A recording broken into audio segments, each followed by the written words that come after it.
Oh, the McRib. McRib would be a good last name. A last name for who? Some sort of Scotsman rib farmer? Yeah, well, maybe like on The Wire. James McRib. James McRib. Ah, McRib. You're drinking on the job again, McRib. Ah, what the shit did I do? What the fuck did I do? McRib. Yeah.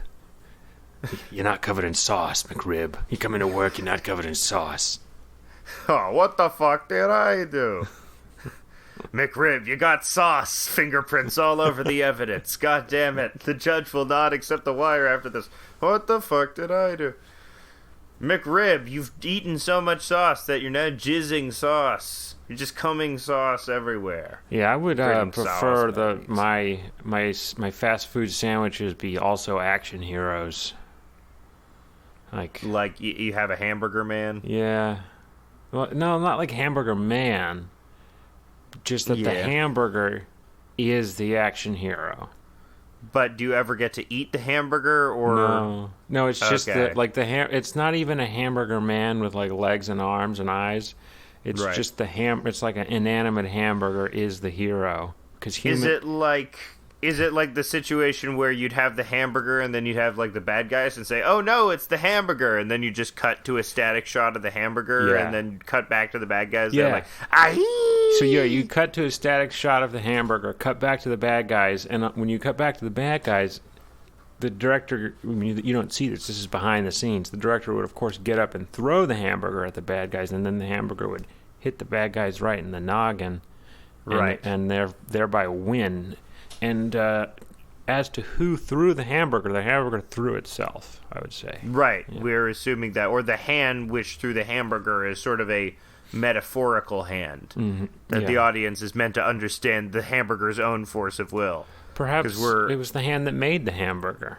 Exactly. Which is the hamburger itself. It will be soon. I mean, soon when we get rid of the fast food workers and turn them into glorious workers from home who... Yeah. Well, see, what we're going to do with fast food, they're doing this in Japan. They're creating these robots that you control from home, like with virtual reality, physical motion, so that no one has service robots. Yeah, no one has to actually be there, and there's going to be a robot in McDonald's being controlled by one person from home. Probably a team of robots controlled by one person. So to actually work in a fast food restaurant, you'll have to have like a robotics degree. It's going to be great. I love the future. As to what we should make college more expensive then. Yeah, I don't think 80,000 is enough, really. No. No, we need it for the various administrators. We need it for Sally, Lisa, Ann, the VP of Finance, Event Planning, and Surface Area Marketing. I'm going to college to work at a college.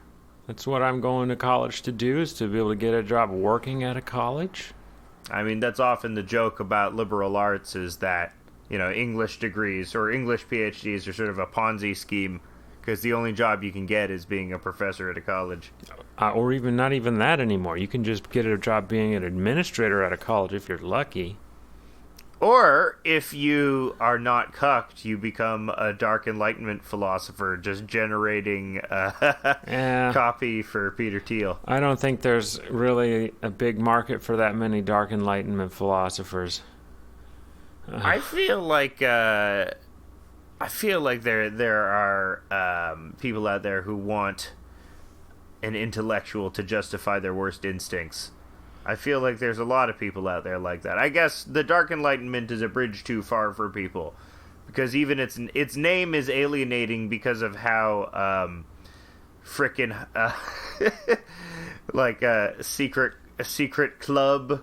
It's our little secret club, the Dark Enlightenment. Ooh, we're mysterious. We're the Hellfire Club, And the market is, I think it's clear, it's for people like Joe Rogan.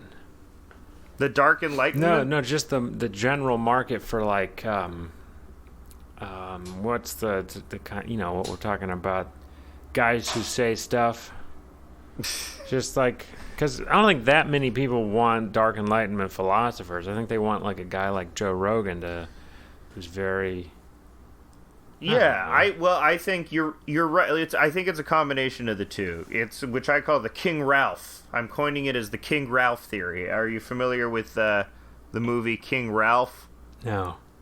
The gag is John Goodman. He's a normal guy, but it turns out he's the last heir to like a European throne, and now he's the king. But he's a normal guy, and it can, it's the same thing as Mr. Deeds. Oh my God, that's the worst nightmare in the game I'm playing. Yeah, Crusader Kings 3, ending up with a king like John Goodman. Your whole empire will fall apart, which is starting to happen to me now. Oh, we'll get into it later. In Crusader Kings 3. Oh my God, which you've been playing obsessively for the last 7 days. My subjects are in revolt. I've got 3 or 4 different factions. The kingdom is breaking up. It like the Queen of Sweden, who I'm the empire, the Tsar of the Empire of Russia, which controls a majority of the world right now, and it's just falling apart right now because I focused on learning instead of control. Mm-hmm. Anyway, it's because you got too many fucking King Ralphs in charge. Yeah, I am the ultimate King you Ralph. You are the King Ralph. Yeah. But it's it's someone like Trump. It's not that we don't want kings, but we want kings that are like us and are elected not by divine right nor meritocracy, but rather sort of entitlement, maybe. And I think, that's the story of something like Mr. Deeds, or even Mr. Smith Goes to Washington, is the desire to be ruled by an anti-technocrat. What's like, if there are technocrats, is there such a thing as pathocrats? People that appeal to people's emotional. Oh yeah. That's Trump. I think that's like Trump. Yeah. He's like a pathocrat. He's a pathocrat. Because he's like an everyman. He's like what if you had money? If a dumbass had money, the average dumbass had money, he would do what Trump would do, which is why people like him. Just buy golf courses, sink money in the golf course.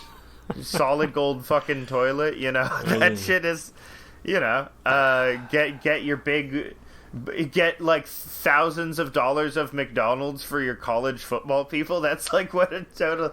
I'm a millionaire. I'm gonna get all this McDonald's. Ooh, college football's back, baby. Yeah, dude, OJ. The stadiums are packed. I'm seeing pictures all over. The stadiums are packed. Cases are going up. Football's back, baby. Are stadiums actually packed? Yeah.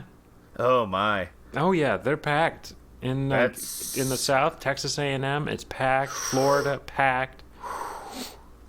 It's just living with the plague now. I guess people have just resigned themselves to the whole herd immunity thing. That's gonna be great. Yeah. Wow. Well, hey, maybe it's gonna make the prices of homes come down if all the elderly baby boomers die off. Yeah, I mean, who doesn't need a little cleansing brush fire? Who are we kidding? All those baby boomers' houses that die of COVID, all those houses are going to be bought by companies, and those companies are going to put those houses on Airbnb. Oh, man. We're all just going to and then the Democrats are going to just build public housing. We'll all just live in shitty apartment buildings, whereas a group of rich people just get to go on vacations to Airbnb.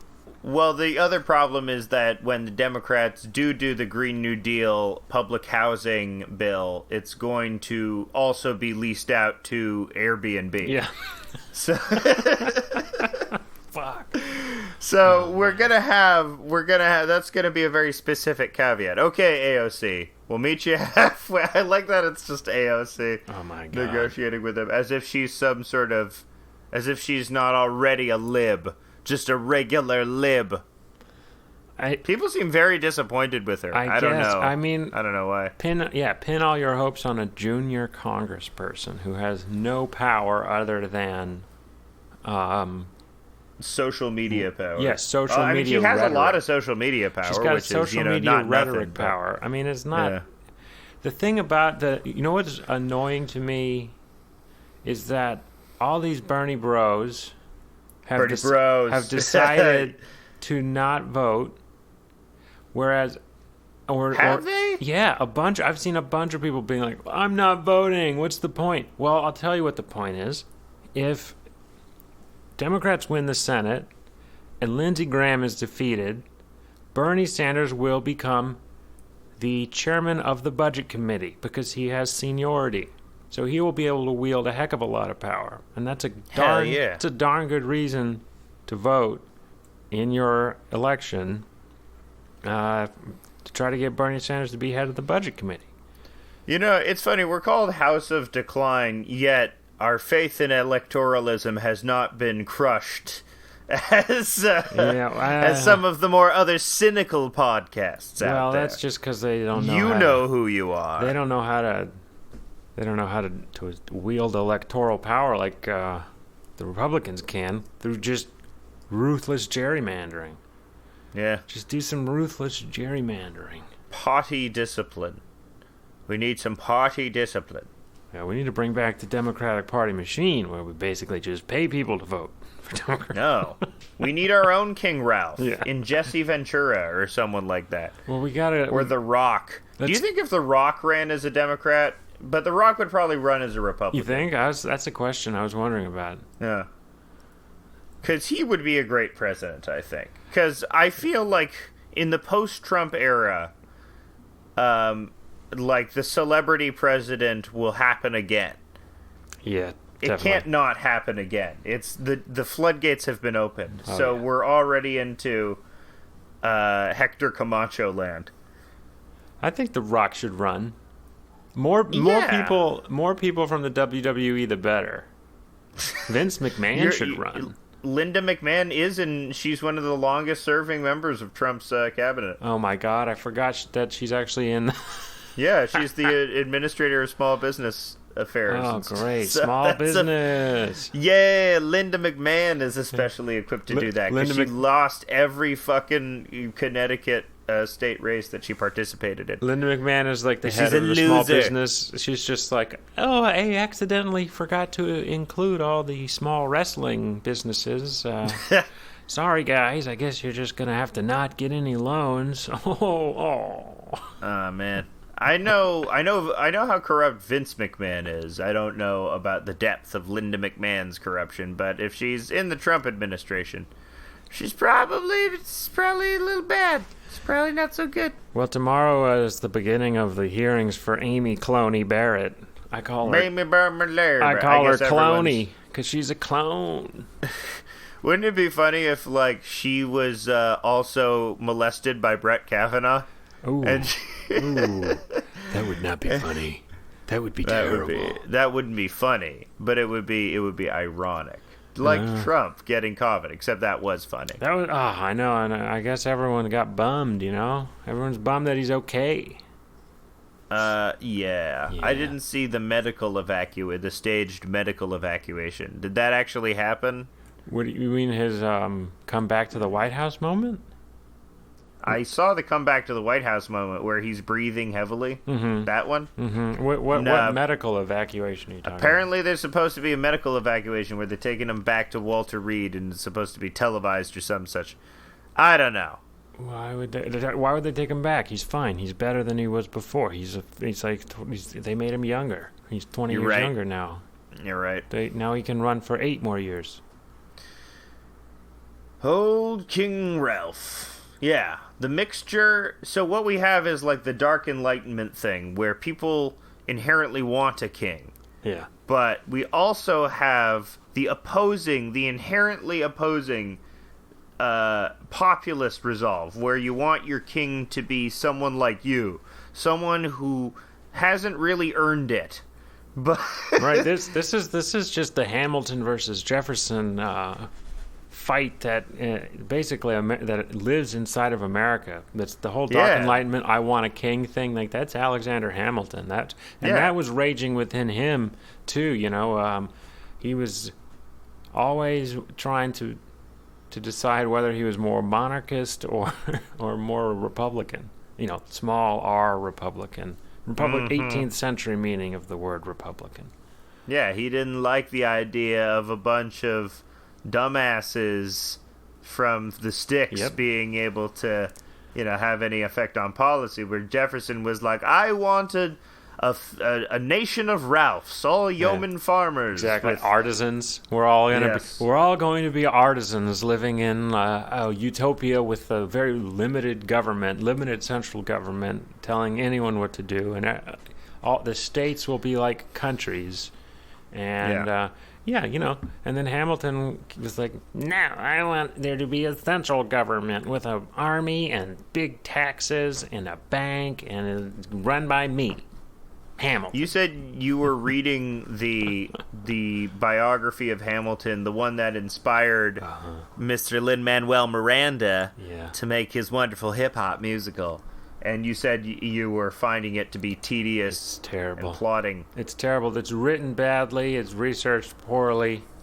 At every opportunity he has to praise Hamilton, he'll take it in ways that just sort of make you roll your eyes after a while.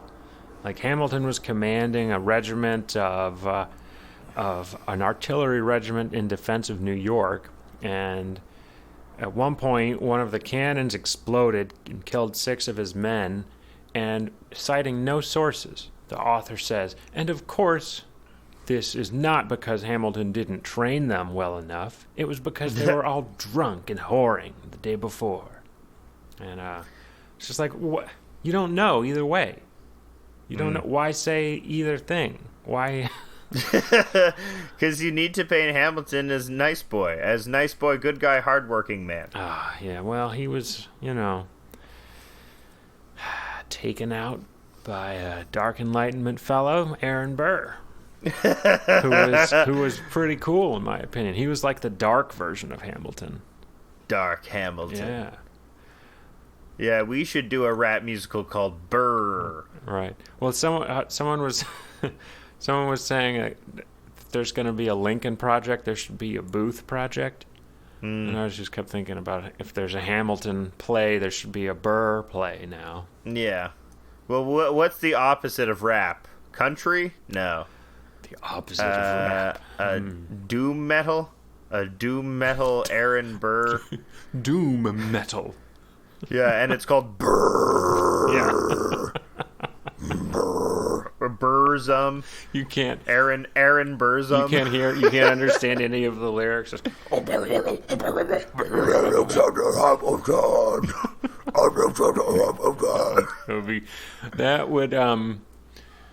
maybe we could make it onto Broadway with that. Yeah, there hasn't been a real growl vocal musical yet, and I bet that's something dumbasses would like. Yeah. I bet that's something people would like, because, if you just, put rap in powdered wigs, people are like, ooh, my. So let's put fucking doom metal in powdered wigs and blow the minds of these fucking Midwestern Cathys who spent fucking $750 for orchestra seats for their fucking rotten children who talk all throughout the performance. Fucking bitches. I like the idea of a death metal growl band wearing 18th century clothing and powdered wigs. And you think... There must be one. You think it's about to be chamber music? Yeah. And then it's pretty brutal music. Yeah. But when you look at the lyrics, it's like really frilly. It's all repurposed Shelley sonnets. 18th century poetry. Mm-hmm. Speaking of decline, there's this story from the Atlantic by Mr. David Brooks of the New York Times. Conservative pundit and nerd guy who also likes him young. Yeah. Oh, he likes him young. Well, when you get a divorce, why not? Gotta get him young. So he wrote an essay called "America is Having a Moral Convulsion," and it's pretty long. It's in the Atlantic. It's pretty long. It's about how the level of social trust in America has collapsed. Well, what did you do about it, David Brooks? Why do you think that has happened? Well, yeah, maybe you shouldn't Didn't have gotten he cheer a on the divorce. Iraq War? He was an Iraq War cheerleader, right? I mean, I don't know. Who wasn't, It was a good time. Lots of people. There were about 5 million people outside screaming about something that no one really knows what they were talking about. When they Skinny legend Michael Moore was against the Iraq War vocally. He got booed at the fucking Oscars for saying that George W. Bush is a murderer, hot stepper, murderer. What's David Brooks saying? He says, I've spent my career rebutting the idea that America is in decline. Whoa! But the events of these past 6 years, and especially of 2020, have made it clear that we live in a broken nation. House of Decline vindicated! We're vindicated! Yeah, with David Brooks. Yeah, he's clearly a listener. Hey, David Brooks, come on the show. Come on the show. We'll talk about you. We'll make fun of your dumb glasses. We won't make fun of your millennial girlfriend, though. We will not bring that up. Make fun of your millennial girlfriend. When she comes, is she like, so there's that? So he goes on to say, the stench of national decline is in the air. A political, social, and moral order is dissolving. And America will only remain whole if we can build a new order in its place. I guess this guy's never heard of the... Yeah, just Joy Division turned into New Order. We already did it in the 80s. Exactly. New Order's got to turn into Peter Hook's Godly Fun Time Band. Which was clearly a project. What does old Brookie Boo go on to say? Let me see. Any choice cuts? What is his thesis? Is that we're in decline? Why are we in decline? Because we can't agree with each other? We're in decline because trust is collapsing. Trust in each other. Epistemological crisis. We've been saying this for years. Well, trust in each other and trust in institutions. So in 1964, he says, 77% of Americans said they trusted the federal government. By 1994, 20% of Americans said they trusted the federal government. In 1997, this is a different kind of trust, and this is trust in one another. In 1997, 64% of Americans had great or a good deal of trust in the political competence of their fellow citizens. Today, only 33% of Americans feel that way. So he says, falling trust in institutions is bad enough, but it's when people lose faith in each other that societies really begin to fall apart. Okay. Welcome to the House of Decline. Where's he getting those stats from? Let's see. He links it. pewtrusts.org. Let me click on it. It's Pew.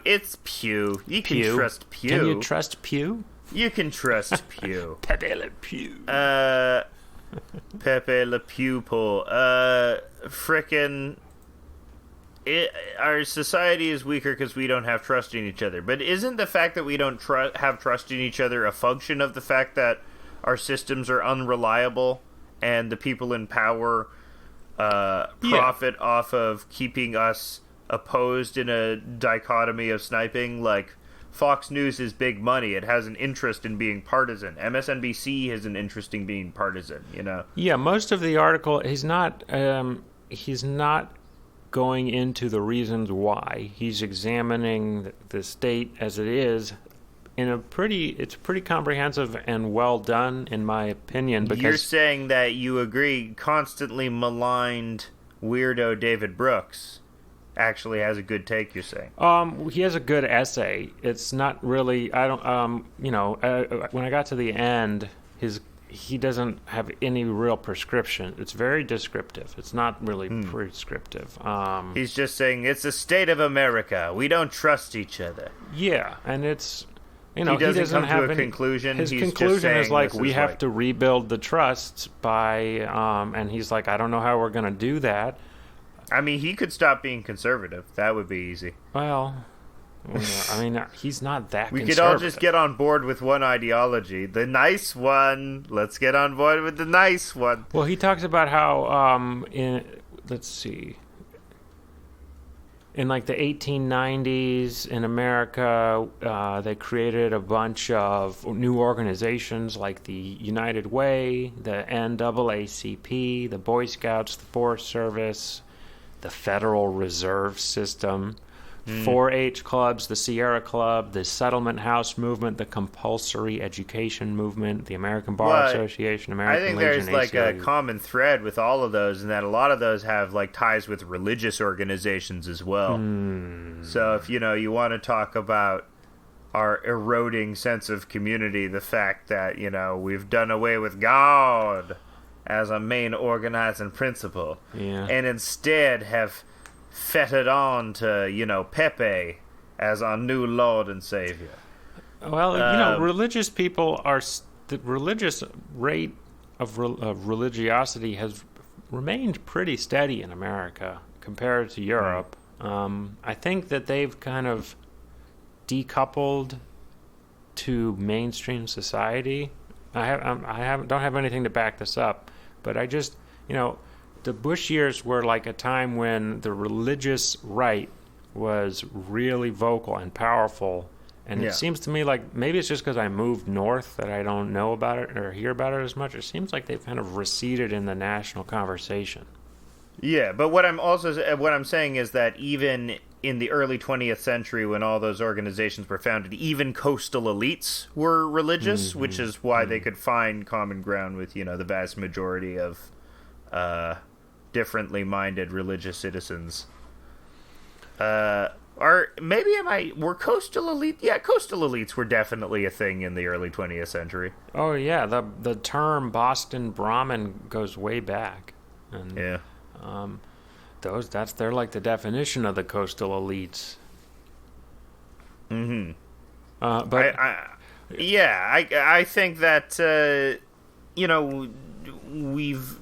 it's not that we need God specifically, but we need a unifying axiom that God once took up, or that a Christian version of morality once took up, and now there's these competing axioms, since Christianity it hasn't really subsided as like the major one, like all presidential candidates still have to be religious for some reason. That's a funny thing, but it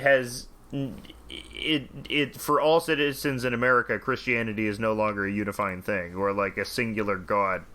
So you need something else. Communists say it should be communism, like if all of the working class people just understood, if they replace God with solidarity, that could foment some sort of massive movement. And that's the dream anyway. I don't think it's that realistic. Well, I mean, the communists saying it should be communism, that's sort of a rough thing to try to do, because there's no really like, what's the word I'm looking for? Like, it's not like an ideology that makes you feel good, because it's like you're giving up so much. You have to give up a lot. It's about abandoning individuality to some degree, or not abandoning individuality, but it's not as you focused. It's not as ego focused as the American philosophical drive of capitalism. And ego focused stuff, I think, is like, it's very powerful because it makes you feel good. It makes you feel like you have agency, you have control over your life, which is something that people want. And it's this part and parcel of the idea of what free America means. And even though, many people say that Americans aren't really free, they just prostrate themselves to corporations and there was this article going around, I can't remember, but Americans are the most vocal about being free when they're not actually nearly as free as the people that they denigrate for not having freedom. Like, I mean, we're the most spied upon by our own government, got all kinds of crazy regulations and laws. So I mean... I mean, we're free in the sense that in Texas there are no zoning laws, so if you want to put, like, an oil refinery next to a preschool because the land is cheap, then that's freedom. Yeah, that's freedom in some respect. David Brooks in the article talks about how he thinks there's one potential model that has been tried is like in Houston, where he's like, and they have like, crazy libertarian zoning laws that don't don't result in a city that seems very fun to live in, but it is. Let me see if I can find the part about David Houston. Brooks talks about weird zoning policy. Yeah, he says, not every place can or would want to be Houston. Its cityscape is ugly, and I'm not a fan of its too libertarian zoning policies. But in that rambling, scattershot city, I see an image of how a hyper-diverse and more trusting American future might work. So we just need a lot of Vietnamese immigrants. Well, he says there's 145 languages spoken in Houston. It's a lot of languages. And it has no one central downtown district, but a wide diversity of scattered downtowns and scattered economic and cultural hubs. And then so we're talking about Houston. But then he says across the whole city there's an atmosphere of openness and goodwill, which I don't know how you measure that. Yeah. But Houston goes Democrat. They vote Democrat reliably. So what you're saying is we should vote Democrat, is what you're saying. And have just Democrats with no zoning laws. Does Houston? Maybe I'm making that up. But I generally assume that all cities generally tend to vote Democrat, right? I don't know. I know Dallas is about 50-50. Like, it's generally split 50-50. Because I know, like, Charlotte goes Democrat. Atlanta, of course, goes Democrat. Nashville goes Democrat. But Texas, it might be a little more hard-bitten. It's generally about 50-50 in the big cities. I know if it's like that in Dallas, it's probably like that in Houston. And Austin, everyone's gay! Yeah, Austin, everyone works for a corporation, and keeping it weird, when keeping it weird goes corporate. That's what Austin's all about. Yeah, we have genetically modified fish tacos with Soylent topping. Yeah, sustainable fish tacos. Yeah, sustainable fish tacos. That's what your girlfriend's vagina's called sustainable fish taco. No. So one thing maybe we should talk about. Have you been following the populist uprising of the Orthodox Jews in New York City? That's a fun one. I haven't been following it other than the one headline and the pictures I saw of a bunch of Orthodox Jewish fellas burning their masks in protest. But some were wearing masks at the mask burning protest, which confused me. Well, there have been some great videos coming out. I think it's like Borough Park. Is that the place? Of them doing just big outdoor dances with Trump flags. The Orthodox Jews are Trump guys. That makes sense. Yeah. They love AIPAC. They love Israel. They love Trump. Loves Israel. Yeah. It's because he's friends with Bibi Netanyahu. Bibi Netanyahu. And, he allows for cultural tradition. Do you know anything other than what I know? About I know there's this guy, I think his name is Rabbi Heshi Herschel, I think. Heshi Herschel? I think it's Heshi Herschel. Heshi Herschel. Heshi Herschel up in Williamsburg, burning the masks and providing freedom. Heidel, Let me find it. He's finding Heshi Herschel burning the masks. The Orthodox Jews don't like their tasks.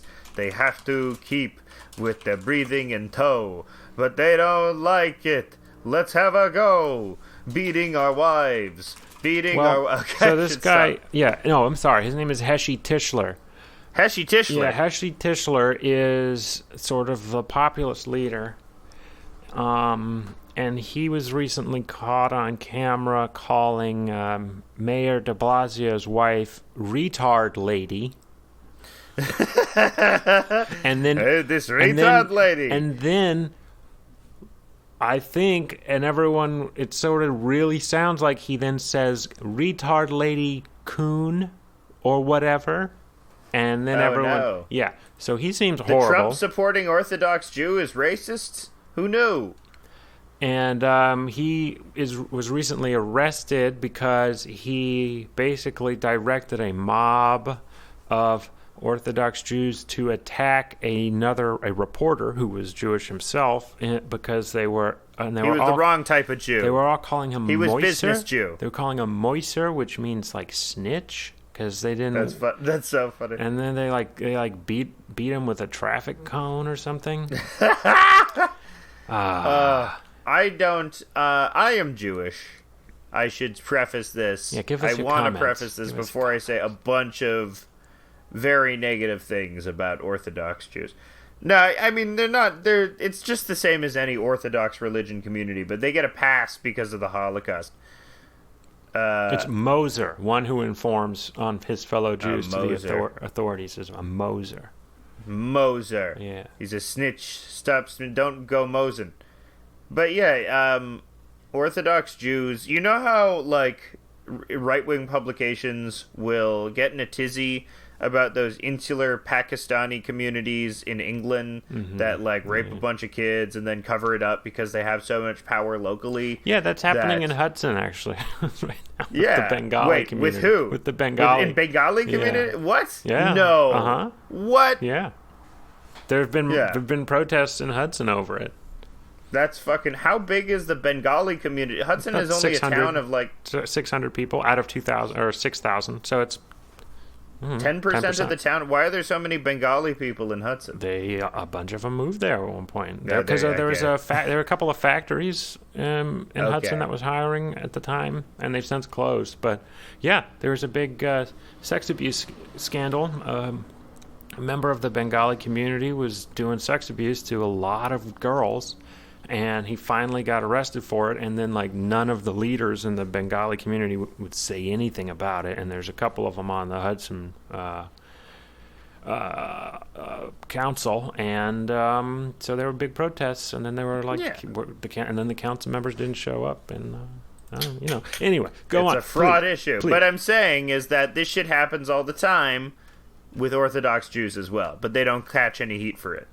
Like, however many Bengali people got sexually assaulted, you can bet if you go to Kiryas Joel, there's a lot of diddling going around. It's like Diddley Kong racing over here. Mm-hmm. Mm-hmm. You know Diddley Kong, the pedophile Kong? Yeah, the one that they don't let in the video games anymore? Yeah, because he's diddling too much? Yeah. You play any good Switch games lately? Play any good Switch games. I'm going through Bloodstained, Ritual of the Night again. Again? I love that game. Wow. It fills a compulsive itch in me because there's a lot of grinding to it. There's a lot of grinding for specific items. So it creates a chance gambling element to it that I find irresistible. Wow. And also you play as a hot lady and you're fighting monsters. And that just hits my Q zones. Yeah. And it's got good music. And the Switch version crashes randomly because everything ported to the Switch is garbage. Yeah, it's true. The only people that can program for it are Nintendo. Everything is like they fucking Switch ports are like they attach their code to a piece of wheat and then just jam it and light it on fire and jam it into like a motherboard. Yeah, it's hard to program. It's a tiny little thing. It's like a tiny little phone. I've been hardly playing mine. I might sell it. I don't know. Don't sell your Switch. Well, how else will you get so many fine Nintendo products?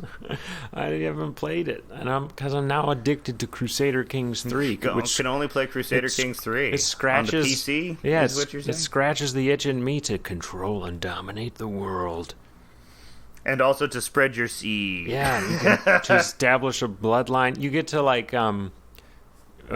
select your sons and grandsons and granddaughters spouses for good inheritable traits. like genius. And you're also encouraged to do incest with them to keep the crown in the family. Boom. You know, no Meghan Markle, if you know what I'm saying. No Meghan Markle's allowed taking my prince off to America to start a Netflix company. I'm sure if you trace Meghan Markle's lineage back enough, she's related to some royalty.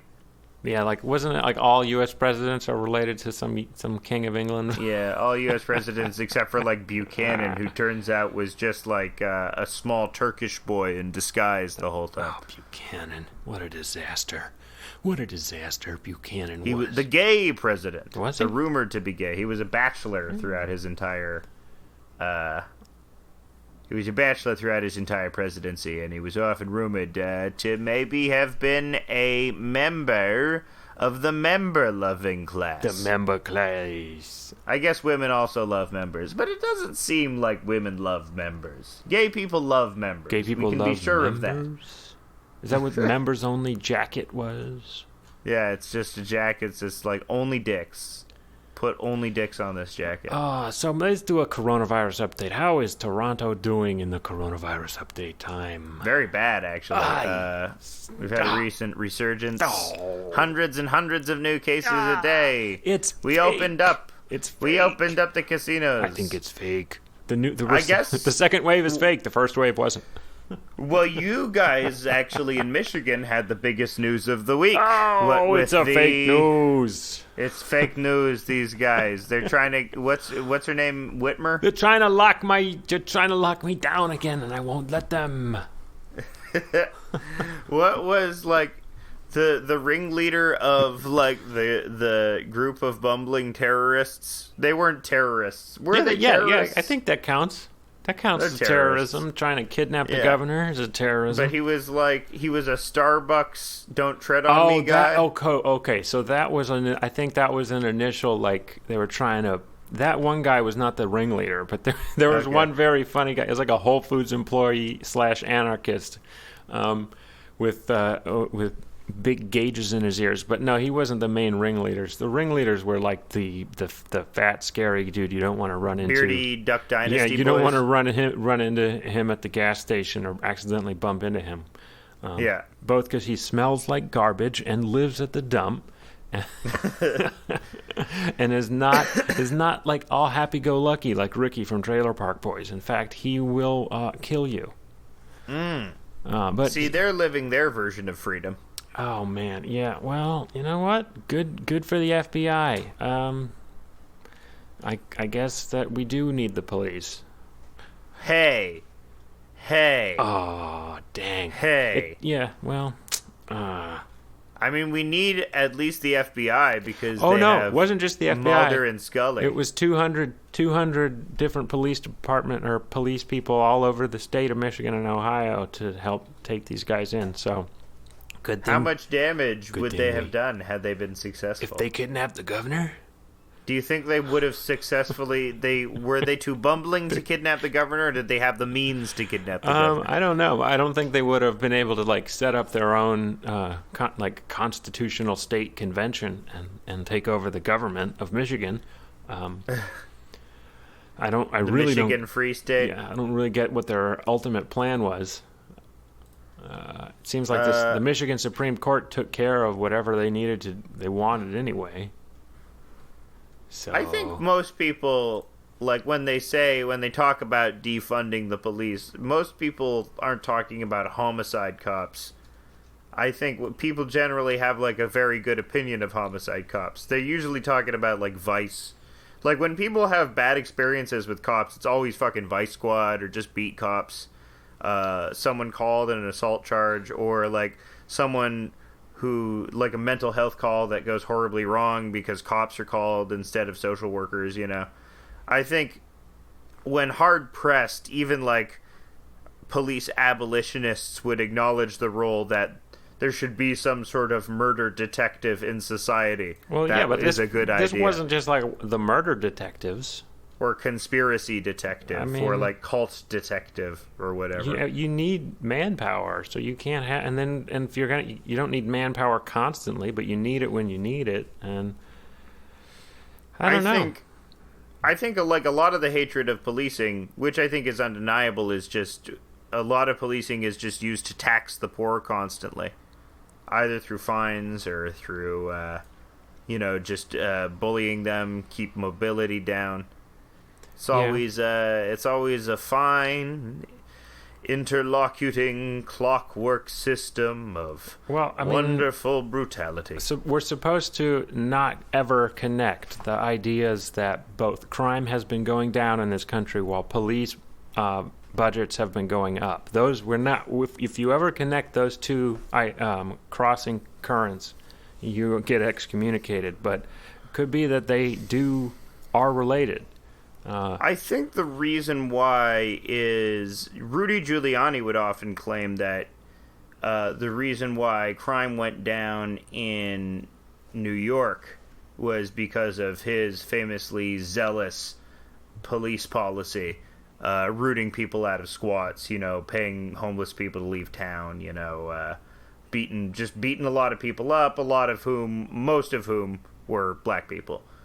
And the thing about Giuliani's policy is that crime had been going down under Dinkins at a significant rate as well, one that was statistically provable. So it can't just be, maybe higher police budgets have something to do with it, but there has to be other factors. One of my criminal law professors often said, maybe glibly, but she meant it was the fact that video games and pornography, a lot of the reason why the 70s was so violent is because his shit was boring.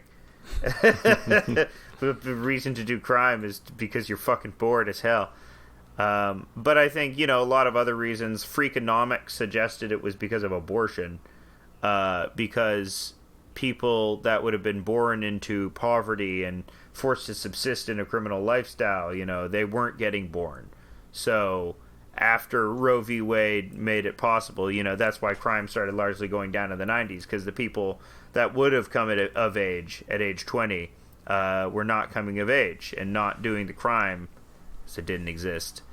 Another theory is the lead theory, which is one of my favorite ones. Why serial killers were so replete in the 70s, and why serial killers, beyond just the fact that police started communicating with each other, the fact that there was just tons of lead in the air in the 70s, from the 50s to the 70s, tons of lead in the air because of leaded gasoline, and also lead paint was used a ton in houses. And, if you look at maps, you can directly correlate use of lead in housing with crime rates. If you look at the Baltimore map, it's astounding. And because lead decreases your inhibitions, and it makes you... Yeah, so I don't know. I think you can't...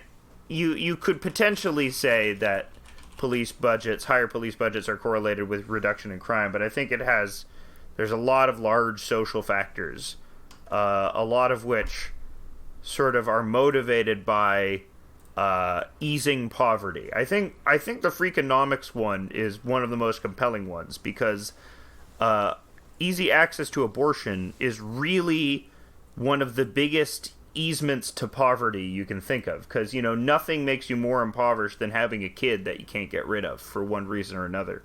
So I think, to me, that points to more of the systemic reasons as to why crime goes down. But that's just me. Yeah, I think it might also have to do with giving the police more money.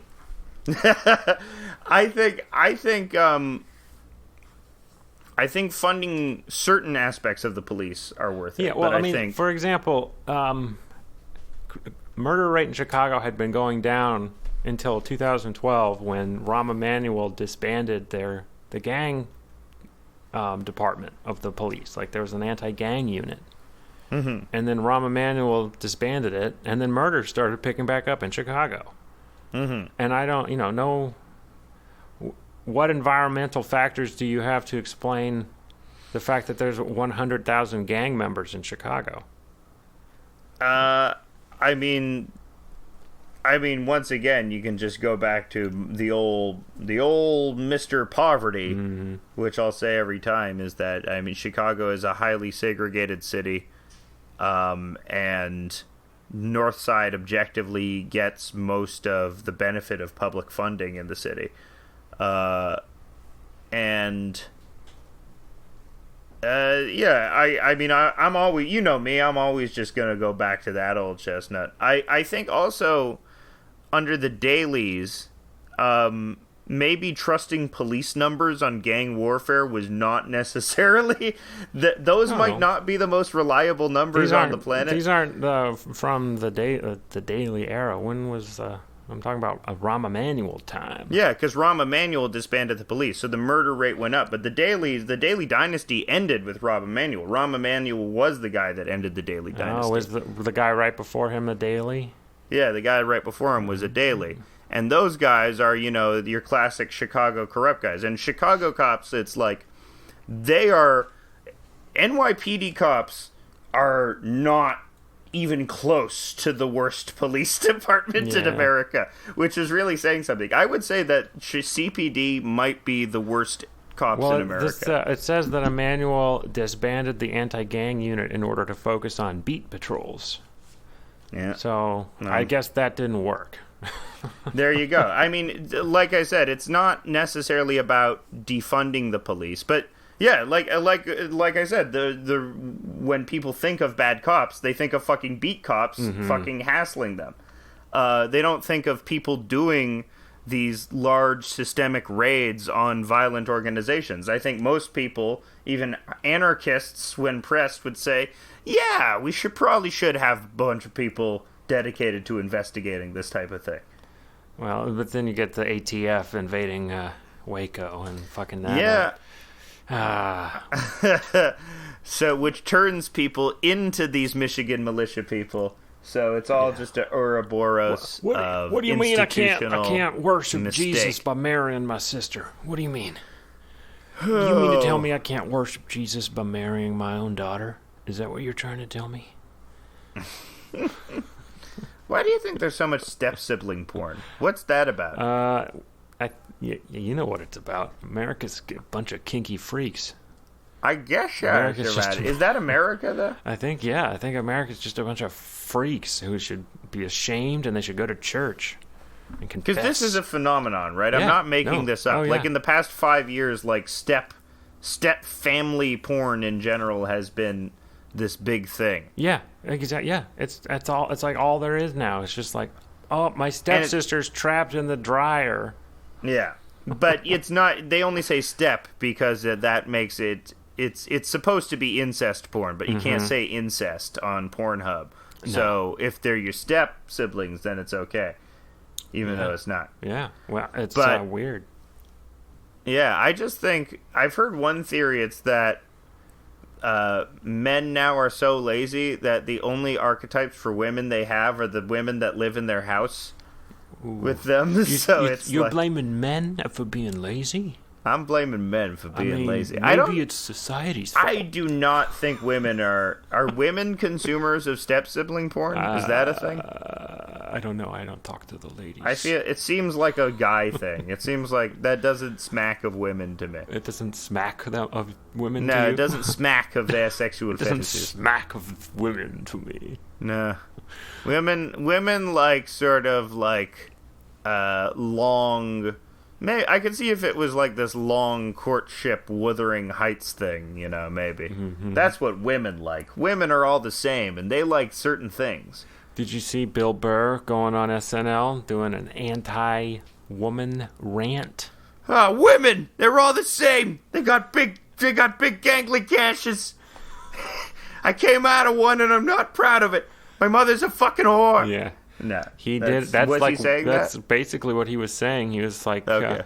Everyone's telling us the woke crowd coming around, and then white women step in front. And Bill Burr. Oh, he's joking about white women making enemies. Yeah, he's going to be assassinated by a white woman. No, I think it's white woman jihad. Can I just say I feel actually really bad for white women because they have really taken a lot of the heat for, like, white men, like, stats-wise, way more mayhem and destruction and evil and, you know, done by us, because we're go-getters and dudes rock. But, you know, women, I feel like people tend to fixate their hatred on women, white women, a lot more, because specifically with Karen and how there's no male equivalent. There is male equivalents to Karen, but it's specifically a female archetype, and, you know, something that people hate more than they hate, you know, fucking Hitler. Because... Whoa. You saying people hate white women more than they hate Hitler? I'm saying people hate Karens more than they hate really? Hitler. Yeah. Because you've met Karen. You haven't met a Nazi. You've never met Hitler. Wow. Like, but you have met Karens. I think, you know, white women are very easily pigeonholed as being avatars of entitlement. Where white men get away with it more for some reason. I don't know why. Hamilton loved women. Hamilton he loved white women. He liked them pale. One time Hamilton took a case as a lawyer of a woman who basically he knew was guilty, but he did it anyway because he was such a sucker for women. And his whole defense was that women were incapable of being alone and they needed the help of a man always, and that it wasn't her fault that she stole this money because there was no man around to tell her not to do it. So that's Hamilton for you. That's your glorious Lin-Manuel Miramilton. Are you saying that the founding fathers were patriarchal? Just Hamilton. He should be excised from the American consciousness. We should take him off the $10 bill and put John Adams on the $10 bill. Ew! We should put John Wayne on the $10. Why isn't John Adams on any money? It sucks. He's way better than Hamilton. You like John Adams now? Better You're than a Hamilton. John Adams fan? Yeah, he's way cooler than Hamilton. We should have Thomas Paine on the money. You know I'm a Paine guy. Nah, he's not American. He's American. No, he's not. He's pure American. No, he's an immigrant. He's an omego. He was an immigrant to America. Came late. Americans aren't. America is not a nation of immigrants. We're a nation of colonizers. Yeah, hey, that's the good stuff. That's the good stuff. There is a superhero. He's a British guy named Oliver, and he can only shrink down into black people's assholes. And he's called Colonizer. Yeah. Yeah. There you go. But yeah, that's his power, is shrinking down into black people's assholes. Have you ever heard like these young Marxist communist types being like, man, if they start arresting all of us at these protests, all of a sudden you're gonna have communists in your jails organizing all the gangs. And I'm just like, wow, yeah. I can't wait for That's optimistic. Can't wait for the young white communists to go colonize the jails. I think that's a very funny idea. Yeah. Like, just this guy, this rail thin Antifa kid going up to the Aryan Brotherhood, and it's like, so have you heard of Kropotkin? Yeah. Not that he would go up to the Aryan Brotherhood. That's a fantasy. He would probably go up to the Muslim Brotherhood, but then they'd beat him up. He would go up to every brotherhood, just get beaten up until he decides to join one, which is what you have to do in prison. Yeah, Aryan Brotherhood it is.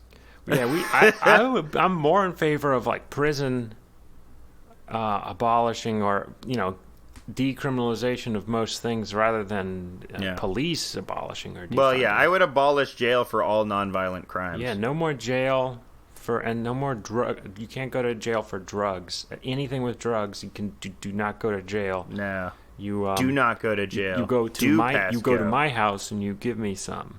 That's the new law. Yeah. Yeah, if you have drugs, go to Steven's house. You have to share your drugs. Share your drugs with me. Yeah, maybe what we could do if you get convicted of any crime, murder, no matter what it is, you have to become a communist. And a communist? You have to You have to like redistribute all your wealth, all your worldly income. You have to give it to someone poorer than you. That's not how communism works. No, this is what we're gonna do. So we're gonna take. That's not. You're just doing. This is a Charlie Kirk meme at best. Here's what we're gonna do. We're gonna take all the criminals and make them redistribute their wealth to people poorer than them. All the criminals are poor. This wouldn't work. Not the white collar ones. That's what we're trying to do. It's what we've been trying to do. It don't work. Didn't take. Yeah, we're gonna do it to all the white. If you do it across the board to the white collar ones too, it would be nice to I would like an authoritarian, tanky ass, Bernie Sanders Unbound, just taking jackboots into the halls of Goldman Sachs and holding them out of windows and shaking money down onto the street like in the cartoons. Stock options are just falling out of his pockets. I would love for that to happen, but that's never going to happen. That's not America. That's not how America will embrace socialism. If I envision any embracer of socialism by America, it sort of has to be in the FDR New Deal model, where socialism gets tied inextricably to American exceptionalism, where it's not about helping your fellow man, but about being the fucking best. Yeah, we're gonna be the best, and we're gonna do it through fucking social programs, Tennessee Valley Authority, shit like that. Yeah, but that's just very close to being a Nazi. That's what America, Yeah. What are you talking about? America's always been. Henry Ford was a literal Nazi. You're talking about socialism with nationalist characteristics. No. Yes, you are. No. That's not what I'm talking about. So we shouldn't do it. I'm talking about democratic socialism that is pitched to people using an ethos of exceptionalism. Not because America is better, but because we can do something great if we put our minds to it. I don't know. It sounds very scary to me. Very scary. Well, maybe. Because the only people who can do that are the right, are like the Tucker Carlson people. But the Nazis weren't really socialists. They were socialists for corporations, which is what America is now. I know, but like that's sort of what. But it was more than just corporations. The Nazis also, they forced people into this whole big project where everyone had to work on the project, and it was because of nationalist fervor, and it was in order to fulfill the end goal was a sort of like a socialist. Yeah, goal. But I'm talking about you can have a more wholesome goal that's not bound in nationalism. I think, I guess that I'm wrong. The space race was extremely bound in nationalism. Forget what I'm saying. The thing is, what you're suggesting is what the Nazis also were suggesting. But you're saying no, we would just do it different. There is evidence that, America did do it different. I think the New Deal is like that. A big criticism of FDR is that had he not died, maybe he would have become a big totalitarian guy. Yeah, 4 terms. What to stop him? 5 terms, 6 terms? Yeah. Another true King Ralph. Except he wasn't a Ralph. He was an old money elite. He was a king. He was a King Theodore. I guess a King Frederick. Well, yeah. His great grandfather bought some shitty ass land in the middle of New York, in the middle of Manhattan, on a whim, and then it turned out that made him one of the richest dynasties in the world. And the Dutch dynasty. Can't believe we've had a Dutch president. Two Dutch presidents. Yeah. 3 Dutch presidents. Van Buren and both Roosevelts. Any other Dutchmen? I can't think. Can't think of any other Dutch presidents. The Dutch! Was Obama Dutch? Sounds like a Dutch name. I don't know. I don't think so. No, I don't think they've had any other Dutchmen. Has there been a founder chic. I guess he wasn't a founder, but James Polk. I know people often revere Polk as being one of the most significant one-term presidents of all time. I don't know. For what reason, I don't know. I'd have to Wikipedia Polk. Polk. You know what I'd like to see more media of is more Spanish-American War media. Huh. I think that would be fun. I'd like to see more like battles for the Philippines. Like America could have had the Philippines. Like the Teddy Roosevelt one? That one? Yeah, like the Battle of San Juan Hill and stuff like that. I think it's kind of looked down upon as being a racist war? An insane racist adventure. Yeah, which is why I want a show about it with America as the bad guys. Oh, as the bad guy. We could never make a show with America as the bad guys. We've never been Sure the bad. you can. We've never been the bad guys once. No, We've never been the bad guys even one time. Not one time were we the bad guys. The one time we were the bad guys is we was pretending to be the bad guys in order to trick the real bad guys. Yeah, they were also the bad guys. They were both bad, and it was so long ago that you can't even tell. Shut up. No one is bad guys in America. We are the good guys. Yeah. We were the good guys. We joke about that, but people really do believe that. Yes. That's something that people hold to the very cores of their beings. Yes, because it's true. I mean, see, that's the attitude when combined. That's the attitude when combined with what I'm saying would lead to Nazis, which is we're the good guys no matter what. We're the good guys because I'm sort of envisioning because that's our identity is that we are the good guys. Yeah, I think I think maybe the goal is. I mean, I guess it sort of goes against the thinking. Speaking of the Nazi philosopher Carl Schmitt identified organizing principles of government and society around creating in-groups and out-groups, which, makes sense for a Nazi. Mm-hmm. But some people hold that to be true. I mean, it's a very common thought experiment where people say that all the world's nations will unite if, like, aliens try and come down and kill us all, which I don't believe for a second. I think we would fight over who gets to serve the aliens. The Russians would use the aliens against us. They would use the aliens to make fun of Hillary Clinton. Yeah, the Russians would use the aliens to steal Hillary Clinton's emails with alien technology.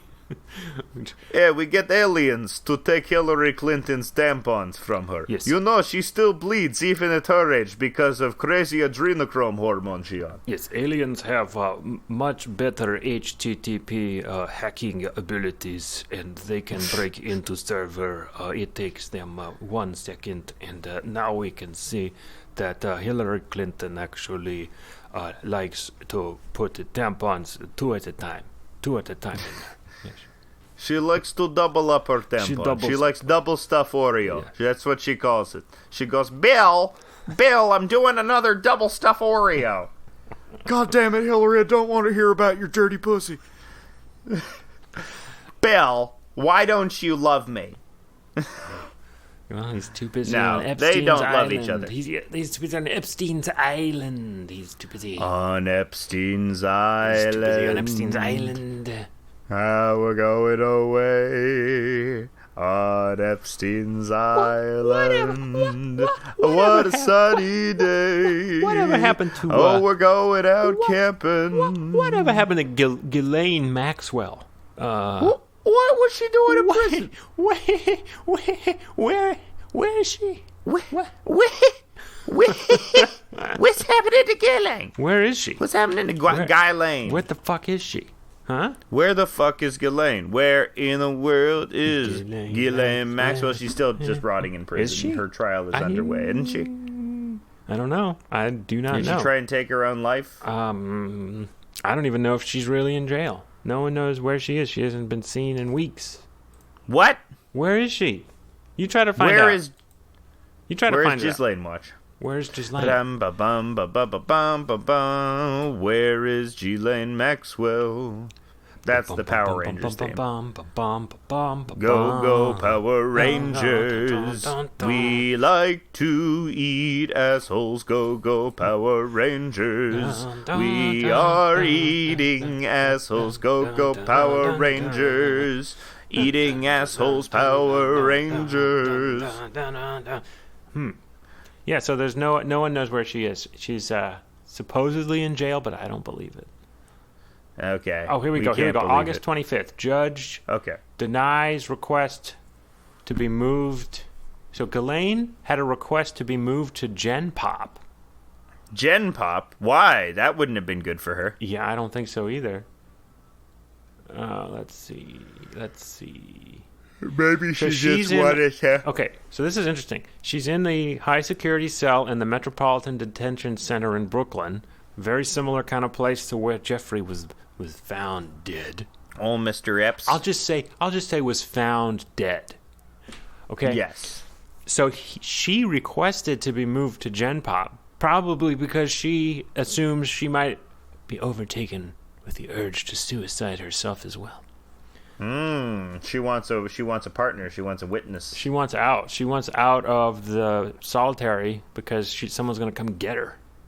Ghislaine want out. Bum, bum, bum, bum, bum, bum. Banging on the door. Yeah, that's got to be so fucking frightening. Can you imagine being like the patsy, your whole trafficking empire coming down around you, and you are the patsy for these incredibly powerful people just waiting for your day, just waiting for the shadow at the doorstep, with the ice pick? That shit is fucking... I have anxiety now, but I don't have, I'm waiting to be murdered anxiety. Well, don't be a horrible sex slave trafficker. Yeah. Don't do it. I think I'm covered there. I don't think... Let me search my memory. Look at my book, my little black book here. Let me check my memory palace to see if I've... January 1st, no sex trafficking. Good day. January... yeah, I'm seeing here... February 18th, did a little sex trafficking. Sorry. I'm calling... Cancel me if you want, Twitter. I'm calling the Toronto police. I'm calling them right now. Man. Hello, police. Hello. Am I the only one who, when you hear sex trafficking, you think of, a bunch of people fucking, but they're also pretending they're cars, and they're zooming down the highway while fucking, beep, going, beep. vroom, vroom, beep, beep, vroom, yeah. vroom, fuck me. And they're, honking the tits and going, beep, beep, beep, beep. No, the tits are the steering wheel. They're honking the butthole. Exactly. They're honking the butthole. Yeah. They're just scrambling along the road. Because I'm picturing also them fucking with socks and sneakers on, which is very funny to me. Shifting gears. People who are naked but with socks and sneakers on. It's like some kind of weird, some weird bisexual orgy, and they're shifting gears with another guy's dick. Exactly. Yeah, the dick is obviously the gear shifter. The gear shifter. The card made of new humans. And that's what sex trafficking is. Yeah, and some people were rubbernecking and got in a sex traffic accident. And is it a lucrative business or a lubrative business? Go! Filthy luber. Yeah. Is what we're calling it. He's got to have Ashton Kutcher stop our asses. Because real men don't buy women. Real men buy diamonds for women to make them suck their dicks. No. All women are not whores. Whoa. That's a Patrice O'Neill take. I would never say that. Why would you say that? That's because I'm channeling Patrice O'Neill, who genuinely believed that. I thought that all women were whores. You think... you ever meet a guy who's like, you're paying for him anyway? You think there's spiritual mediums who get in trouble? Like a white spiritual medium who gets in trouble for channeling black spirits too much? I'm getting dispatches. It's your mother. Well, damn, howdy. How you doing there? Good collard greens. Having a good time with my babies. Yeah, that guy should be canceled and should not be allowed to do the serious job of being a spiritual medium. Cancel the transracial medium? Yeah, not cool, dude. Stick to your race when you're a medium. Decolonize these ghosts. When you're a spiritual medium, you need to be very careful about because you cannot ignore the racism by ghosts in the past. Too many racist ghosts out there. Well, because, they're always in white sheets. Oh yeah. This has been done. This was a joke that has been done. clan ghosts. Yeah. Ghosts are no, all just the joke has been done with members. that was the punchline. I don't know who we're stealing it from. I'm sure. But the punchline was just that was like, and you know how we know ghosts are racist because they're always wearing white sheets. Boom. The Comedy Central special ends on a high note. Racist ghost. Yes. I'm Chris D'Elia. I'm Chris D'Elia, and I fuck kids. Goodbye. Good night. I'm Chris D'Elia. I fuck kids. Goodbye, everybody. Good night. Jeffrey Epstein did nothing wrong. Yeah. Bye. I'm Chris D'Elia. They killed him for different things. For money he owed them, not because of the sex stuff. Chris D'Elia commits suicide in prison. He knew too much. I have information that will lead to the arrest of Hillary Clinton. Why hasn't Ronan Farrow outed anyone lately? Is he just like taking a break or something? Come on, Ronan. Come on, Ronan Farrow. Get the juicy sex details. I want to hear about them juicy sex details. Oh, man. Tell me who's sticking their wiener where it doesn't belong. Or who's shaking it at someone who doesn't want it to be shooken at. I'm trying to come up with I'm sure someone's already come up with a character called Harvey Weinmom. But I'm trying to think of, what's the bit behind Harvey Weinmom? Sounds like just Susie from Curb Your Enthusiasm again. It could be, but she's not really a wine. Because wine moms are like more like messy, and they're like, it's drunk. So Harvey Weinmom is like, you're such a cute little starlet. I'm gonna rape you. Just come at my stairs. I'm gonna rape you. I'll give you a great part in a movie. I'll give you a part in The Hobbit. Let me rape you. Harvey Weinmom. Pumpkin spice. Do you like Beaujolais? I like rape. And that's Harvey Weinmom. Oh man, they're gonna hit him with some new charges. New charges? Yeah. I mean, didn't he already get, like, not a life sentence, but a pretty long one? I don't know, man. What do you think Bill Cosby thinks of all this? The thing about Harvey Weinstein is I believe it terribly because he is Jewish. And we all... Yeah, he was. We all know those men are swarthy and horny. Yeah. Man, Cosby's gonna come out of prison based as fuck. Just gonna be with red pill takes left and right. Man, he's gonna be the most racist person. He's gonna be like, I used to do racist jokes. Now I'm gonna. Man. What do you mean racist? Like he's gonna just come up and be like, Hotep, full on Hotep. He's gonna get radicalized. I don't think Hotep Cosby will not take. I would love Hotep Cosby. The white man was born in the land of Boo Boo Gajoob, in the corners of Cyprus, where Yakub and his assistant Flabby Borbadoop, where they arranged to construct the white man out of leaves and jello pudding pops. And, Hotep Cosby is a very funny idea. Oh, yeah, that's gonna happen.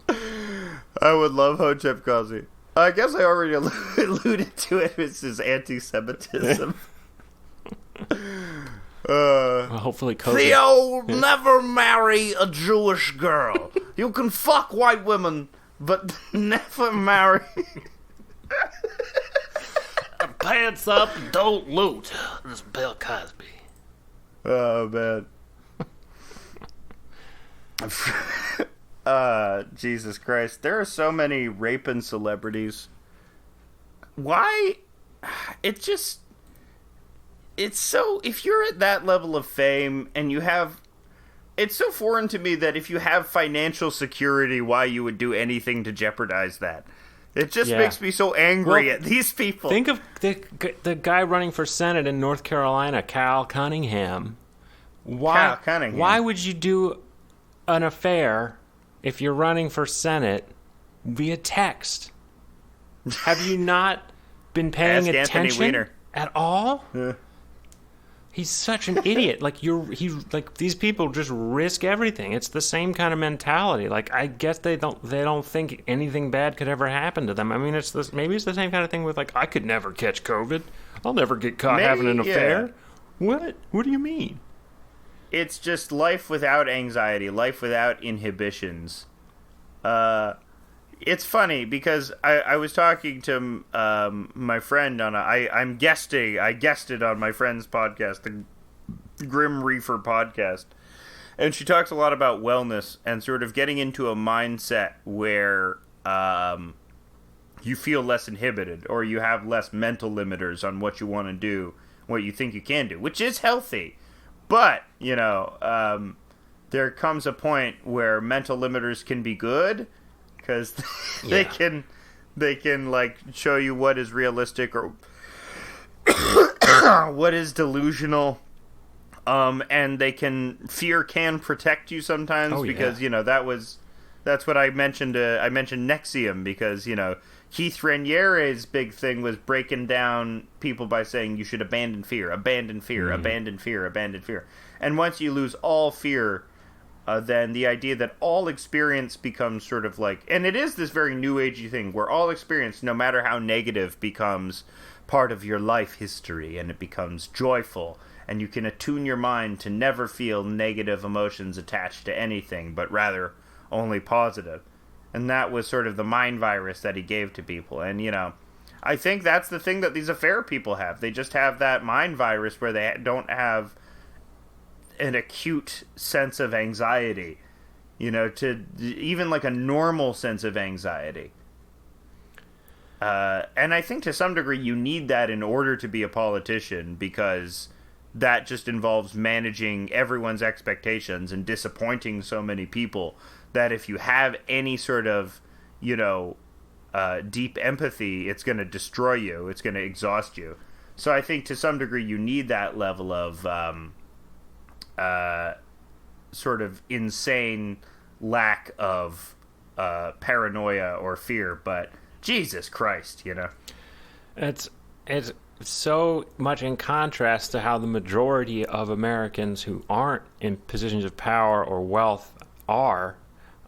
So many Americans are paranoid and racked with anxiety. Like half of all Fox News viewers think that Bill Gates is gonna try to put a chip in you to track you when he's pretending to vaccinate you from COVID.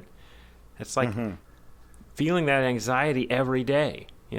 They're just, the anxiety is building among a certain group of people, whereas the people who are running for office or are controlling the culture are just, as we see, just no anxiety at all. They're able to just, because there's no consequences.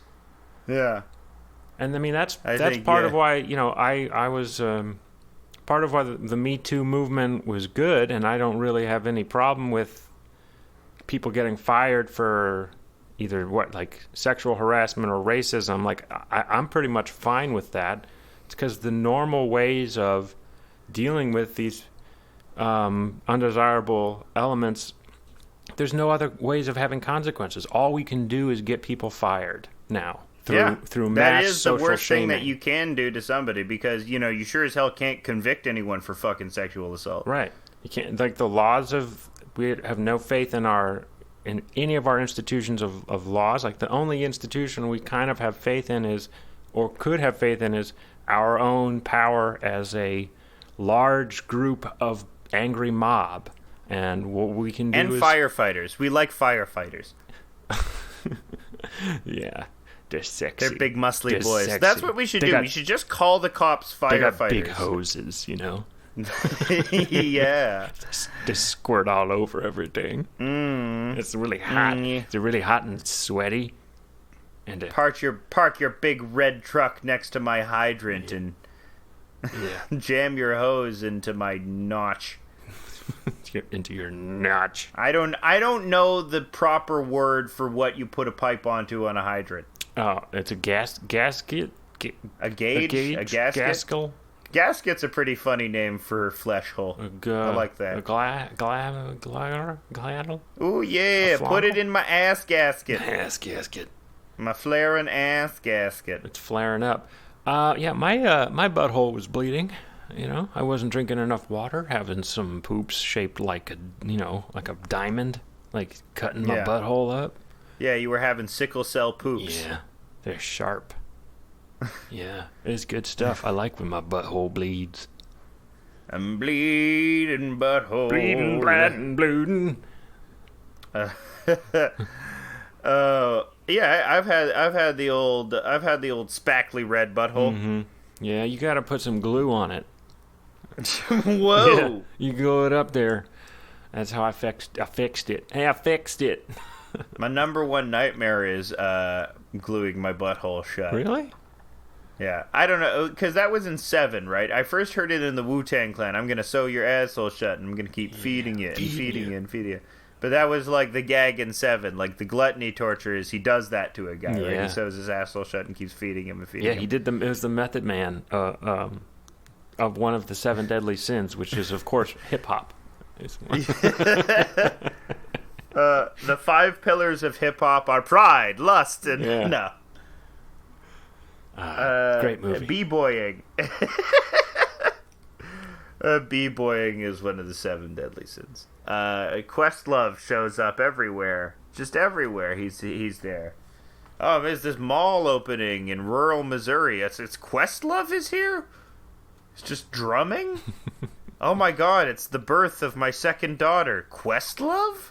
Why are you in the hospital? Oh my god, it's the signing of the Molotov-Ribbentrop Pact. Questlove?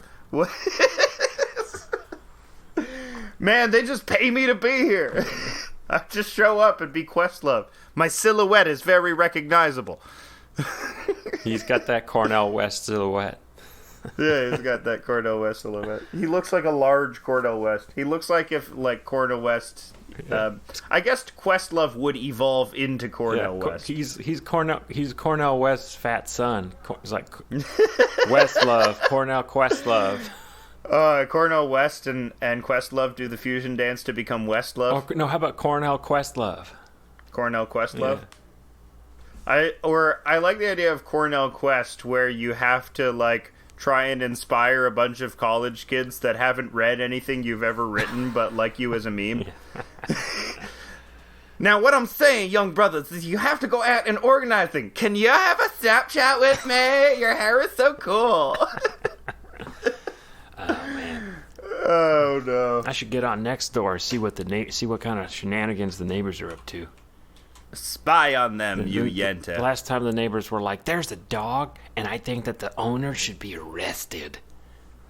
The dog is scaring me. Nextdoor is like an actual snitching? Yeah, it's the FBI snitch app where you sign up and then snitch on people in your neighborhood. Nice. Yeah. That would be... I create an app called Snitcher, where it's just about putting police... It's like a police tip line. It's tips for vigilantes. There's an app called Citizen that's basically like that. What? Yep. No. Yep. It's like they just publish kill lists. They publish lynch lists. Well, Citizen publishes like crimes that are taking place, so it's like a vigilante app for vigilantes. Like a stabbing just took place in your neighborhood, and you're like, "Oh my God, better put on my Batman costume and go out with my gun, because I'm Batman with a gun. I'm Gunman." I like how they invented the police blotter, but on the internet. Police acid. Blotter. Police blotter acid. Blotter. What would be a joke ending with police blotter acid? I went to a Fish show, and they did his songs cover by the police, and his police blotter acid. It was very bad. It's bad time. Bad time was had by all with that last joke. Yeah. There wasn't even a joke. It was just a free association of various words. I wonder what Fish is going to do now, because if they don't have any, they can't do concerts, you know? You're right, that's their main revenue. Maybe we should get our friend who likes fish on the show to guest to talk about fish. Maybe we will get our friend who likes fish on the show to guest and talk about life in a post-fish world. We'll use a code name for him, though. Yeah, we'll call him Vagina Time, because fish is vagina. According to drag queens. That's what drag queens, their slang for... Yeah. You've never heard of that? Drag queens call... If a drag queen is particularly feminine or passes as feminine very well, they call them fishy. Oh, no. Which is very misogynistic. Oh, no. That's drag. That's gross, and I don't like Maybe it. we'll also have, speaking of future guests, maybe we'll have a drag show. We'll talk about drag. Ooh, do you have with any another friends guest who knows about drag? We can pick their brain. Yeah. Expect more guests in the future. We're trying to get more guests because, we like each other. But we're fun sick guys. of each other now. Fuck you. Oh, I wanna just Fuck your asshole. Put a parking cone in your butt until it's just spread open, sagging, and then all your insides fall out, and then I'll tie them in knots. I am going to cut off the head of your penis and then sew it back on, but upside down. I'm gonna cut the part of your nose that makes it so instead of 2 nostrils, you'll have 1 nostril. I'm going to give you a Colombian bow tie. I'm gonna give you an Alaskan trout mask replica. Trying to think of what that would be. I know a gorilla mask is when you jizz on somebody and then put pubes on them. This is where I talk like whoever it was that made trout mask replica while sending you in a box to Alaska. Captain Beefheart. I'm going to Alaska. Go to Alaska to find your gumption. All in shoes in the old Assumption. Yeah. Captain Beefheart's not so hard to emulate. His music is hard to play, though. I actually do like Captain his Beefheart. music is crazy good. Yeah. I would He's say. good. Josh, our friend Josh, told me a story about Captain Beefheart that made me appreciate them, which was What did he say? he locked all the musicians in a house at one point. Yeah.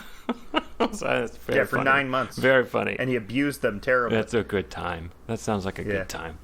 And that's how you get the wonderful, disjointed music of Captain Beefheart. Yeah, it was worth it.